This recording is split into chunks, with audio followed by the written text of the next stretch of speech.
ওই দেখ, আকাশ কেমন কালো মেঘে ঢেকে যাচ্ছে, মনে হচ্ছে এক্ষুনি বৃষ্টি নামবে রে। বৃষ্টি নামবে? কি মজা, কি মজা! বৃষ্টি হলে আজ ইচ্ছা মতো ভিজবো রে। শুধুই ভিজবো না, বৃষ্টির সময় শুনেছি অনেক মাছ পাওয়া যায়। আজ বৃষ্টি হলে ভিজবো আর নদীতে মাছ ধরবো। খুব মজা হবে রে। এই কথা বলতে বলতেই বৃষ্টি শুরু হয়ে যায়। সবাই আনন্দে চিৎকার করে ওঠে। চল চল, আমরা মাছ ধরতে যাই। কতদিন মাছ দিয়ে ভাত খাইনি, আজ যদি মাছ পাই তাহলে মন ভরে মাছ দিয়ে ভাত খাবো। তোরা যা, এই বৃষ্টিতে আমি নদীতে যাব না। দেখ কেমন করে মেঘ ডাকছে, যদি বাজ পড়ে। তাহলে তুই বাড়ি যা, আমরা তিনজন নদীতে মাছ ধরতে যাচ্ছি। রাব্বি সেখান থেকে বাড়ি চলে যায়। শাপলা, দিয়া ও রাজু বৃষ্টির পানিতে ভিজতে ভিজতে নদীতে মাছ ধরতে যায়।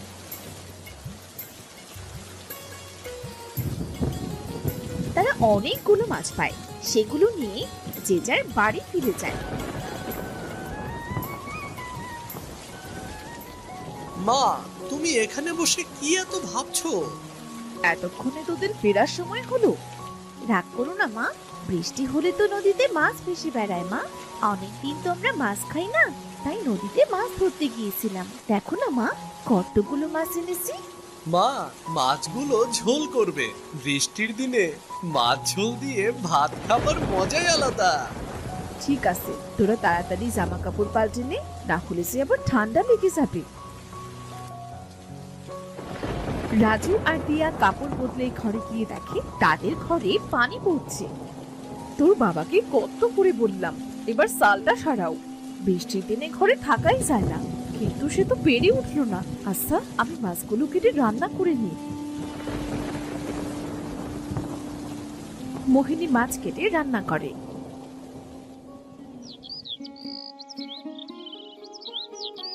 পরদিন রোদ উঠে, গ্রামের অনেক মানুষ তাদের বাড়ির চাল ঠিক করে। পথে ঘাটে পানি বেঁধে আছে। ভাই, এখন ঘরের চাল ঠিক করছো যে? কি করব ভাই, বর্ষা চলে এসেছে তো। তুমি তো জানো বর্ষার সময় গ্রামের অবস্থা কেমন হয়। বর্ষার জন্য কাল সারা রাত ঘুমাতে পারিনি, চাল বেয়ে সব পানি গায়ে পড়েছে। এজন্য ঘরের চালটা ঠিক করছি আর কি। বেশ ভালোই করছো ভাই, আমারও একই অবস্থা। আমার ঘরের চালটাও ঠিক করতে হতো, কাছে তেমন পয়সা নেই, এজন্য এবার পেরে উঠছি না। ঘরটা সারিয়ে নাও ভাই, শুনেছি এবার নাকি বৃষ্টির ভাগটা বেশি। এই বৃষ্টির সময় বউ বাচ্চা নিয়ে কোথায় যাবে তখন শুনি? দেখি কি করা যায়। আচ্ছা ভাই, আমি তবে আসি। আকাশের অবস্থা আজও তেমন ভালো নয়, মনে হচ্ছে আজও বৃষ্টি নামবে।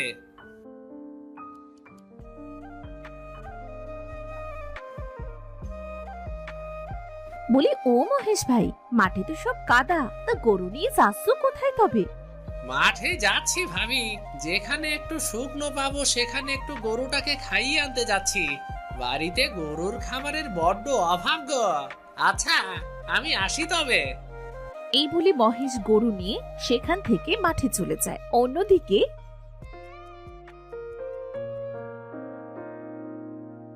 মা, ও মা, এখন তো বর্ষার সময়, না জানি কখন বর্ষা পড়তে শুরু করে। বাড়িতে তো জ্বালানি নেই মা, তখন জ্বালানির অভাবে না খেয়ে থাকতে হবে। আমি আর ভাই মিলে বরং জঙ্গলে যাচ্ছি। কাল তো ঝড় বৃষ্টি হয়েছিল মা, আজ জঙ্গলে অনেক জ্বালানি পাবো।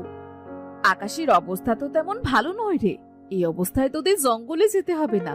তুমি চিন্তা করো না মা, বর্ষা শুরু হবার আগেই আমরা চলে আসব। তাড়াতাড়ি ফিরিস কিন্তু।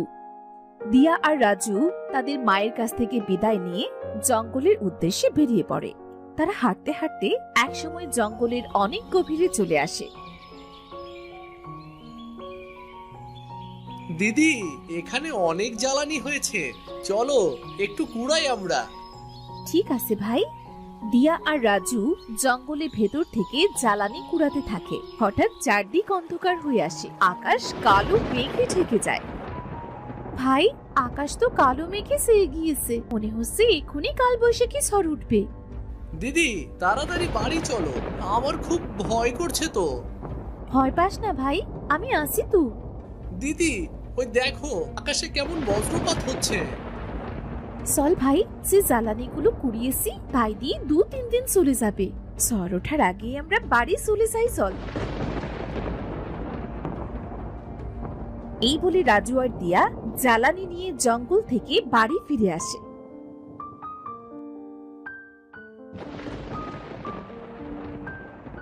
তোরা এসেছিস? আমি তো চিন্তায় মরে যাচ্ছিলাম, যে মেঘ করেছে, মনে হচ্ছে এখনই কালবৈশাখী ঝড় উঠবে। এজন্যই তো তাড়াতাড়ি বাড়ি ফিরে এসেছি মা। তা বেশ করেছিস। এখন হাত মুখ ধুয়ে 2 ভাই বোন দুটো খেয়ে নে দেখি। কাল একটা করে রুটি খেয়েছিলি, আজ যে এখনো পেটে একটি দানাও পড়েনি। ঠিক আছে মা। তারা হাত মুখ ধুয়ে খেতে বসে। এমন সময় প্রচুর বেগে ঝড় ওঠে। বলতে না বলতেই ঝড় শুরু হয়ে গেল। বর্ষার দিনে এই গ্রামে কোনো কাজই থাকে না, না জানি এবার কতদিন না খেয়ে থাকতে হয়। গ্রামে একবার বর্ষা শুরু হলে আমার তো আর নাম গন্ধটি থাকে না। মা, বর্ষা তো শুরু হয়ে গেল, বাবা তো এখনো বাড়ি ফিরলো না গরু নিয়ে। সত্যি তো, এই ঝড় বৃষ্টিতে তোর বাবা বাইরে কি করছে? কোনো বিপদ আপদ হলো না তো? না গো গিন্নি, আমার কোনো বিপদ হয়নি। মাঠে কিছু কাজ ছিল, শেষ করে তবেই গরুটা নিয়ে এলাম। কাল থেকে তো মনে হয় না কোনো কাজ পাবো। এই বর্ষার সময় যে কেন আসে? বর্ষার দিনে গ্রামের গরিব মানুষদের কত কষ্ট হয়। কথাটা একদম তুমি মন্দ বলনি। আচ্ছা, এসব পরে ভাবা যাবে, এখন আগে দুটো খেয়ে নাও দেখি। মোহিনীর কথা মতো মহেশও খাবার খেতে বসে। খাবার খাওয়া শেষ করে তারা কিছু সময় গল্প করে। অন্যদিকে সময় যত বাড়তে থাকে, ঝড় বৃষ্টিও ততই বাড়তে থাকে। মা, বাবা, দেখো না চারদিকে কেমন পানি থই থই করছে। এই বৃষ্টি থামার তো কোনো নাম গন্ধ নেই। এভাবে বৃষ্টি থাকলে তো গ্রামের বাড়িঘর সব ডুবে যাবে। কথাটা মন্দ বলিসনি রে মা, খুব চিন্তা হচ্ছে আমার। কাছে তেমন টাকা কড়িও নেই, বাড়িতে তেমন বাজার সদাই নেই। বর্ষার দিনগুলো যে কি করে পার করব কে জানে রে। বিধাতা ঠিক একটা ব্যবস্থা করে দেবে। ও, বৃষ্টির জন্য তো গ্রামের অবস্থা খুব খারাপ। বৃষ্টির পানিতে তো হাঁটু সমান পানি উঠে গিয়েছে। কি করব বলো তো? পুকুর, নদী, খাল, বিল পানিতে থই থই করছে গো। বাবা, দেখো গ্রামের মানুষ কোথায় যেন যাচ্ছে। তাই তো দেখছি, কেউ নৌকায়, কেউ বা কলায় ভেলা বানিয়ে যাচ্ছে। কোথায় যাচ্ছে সবাই জিজ্ঞাসা করে দেখি তো। ও শামীম ভাই, ও বাচ্চা নিয়ে চললে কোথায়? ভাই, গ্রাম থেকে অনেক মানুষের ঘর ডুবে গিয়েছে। আমাদের ঘরে অনেকটা পানি ঢুকে গিয়েছে রে। এজন্য আগে থেকে বউ বাচ্চা নিয়ে গ্রাম ছেড়ে শহরে যাচ্ছি। এই বর্ষা সহজে কমবার নয়। গ্রামে কেমন করে থাকি বলো তো? বুঝতে পেরেছি ভাই। আচ্ছা, আমরা আসি তবে। তোমাদের বাড়িতেও তো পানি উঠতে শুরু করেছে, তোমরাও চলো শহরে। দেখি ভাই কি করা যায়। ওগো, গ্রাম থেকে তো সবাই চলে যাচ্ছে, আমরা কি করব? ছেলে মেয়ে দুটোকে নিয়ে আমরা কোথায় যাব? বাবা, মা, চলো না আমরা অন্যদের মতো শহরে চলে যাই। শহরে সবকিছুর অনেক বেশি দাম। তাছাড়া সেখানে যে থাকবো কোথায় আমরা? তাহলে এখন আমরা কি করব? বিধাতা, তুমি আমাদের একটা ব্যবস্থা করে দাও। এই বর্ষা এবার কমিয়ে দাও। বর্ষার জন্য গ্রামটা যে জনশূন্য হয়ে যাবে। এভাবে আরো 2 দিন কেটে যায়। বৃষ্টি পানিতে গ্রামের অনেক বাড়ি ডুবে যায়।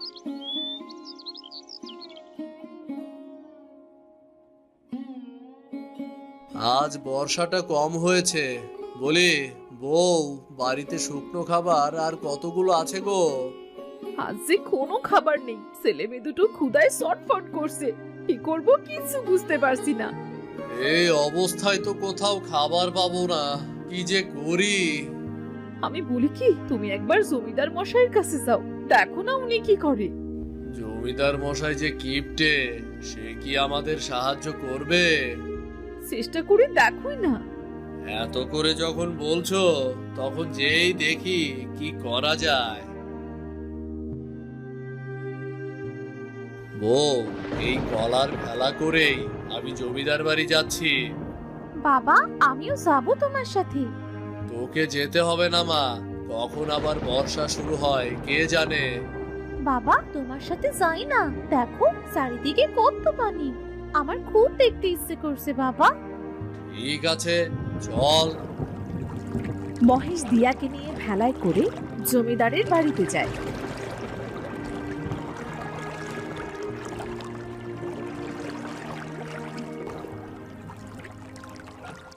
জমিদার মশাই, আপনি যদি সাহায্য না করেন তাহলে কোথায় যাব আমরা? চারদিকে পানিতে ভরপুর, কোথাও কোনো কাজ নেই। এ অবস্থায় কি খেয়ে বাঁচবো বলুন? তোমার মতো অনেকেই আসছে আমার কাছে, তোমার জন্য আমি কি করতে পারি সেটা বলো। জমিদার মশাই, আজ 4-5 দিন ভাতের দানাও চোখে দেখিনি। বাড়িতে কিছু শুকনো খাবার ছিল, সেটাও কাল ফুরিয়ে গিয়েছে। এজন্য আপনার কাছে এলাম। আপনি যদি কিছুদিনের খাবার দিতেন তাহলে বড্ড উপকার হতো। সবাইকে যদি আমি খাবার দিয়ে সাহায্য করি তাহলে তো আমারই কপালে খাবার জুটবে না। তোমাকে আমি সাহায্য করতে পারবো না বাপু। জমিদার মশাই, বর্ষার দিন শেষ হলেই আপনার খাবারের টাকা আমি শোধ করে দেব। এই চিরাগুলো দিয়ে আজকের দিন চলে যাবে, এটা নিয়ে ফিরে যাও। এর বেশি আমি তোমাকে সাহায্য করতে পারবো না।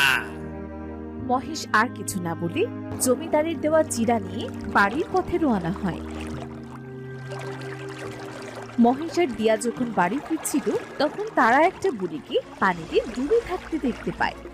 বাবা, বাবা, ওই দেখো কে যেন পানিতে ডুবে যাচ্ছে। আমাদের লোকটাকে বাঁচানো উচিত বাবা। আরে, ওটা তো একটা বুড়ি মনে হচ্ছে। তাড়াতাড়ি চল, না হলে বুড়িটা মারা যাবে। তারা ভেলা নিয়ে বুড়ির কাছে যায়। অনেক কষ্টে বুড়িকে তারা পানি থেকে তুলে তারা বুড়ির পেট থেকে পানি বার করে। এরপর বুড়ি জ্ঞান ফিরে পায়। তোদের অনেক ধন্যবাদ রে বাবা, তোরা আমার অনেক বড় উপকার করলি। তোরা না থাকলে হয়তো আজ আমি মরেই যেতাম। ধন্যবাদ কেন দিচ্ছ বুড়িমা? তুমি পানিতে ডুবে যাবে এটা আমরা কি দেখতে পারি বলো? বাবা, আজ 2 দিন ধরে কিচ্ছু খাইনি, আমায় কিছু খেতে দিবি? ক্ষুধার কষ্ট যে আমি আর সইতে পারছি না বাবা।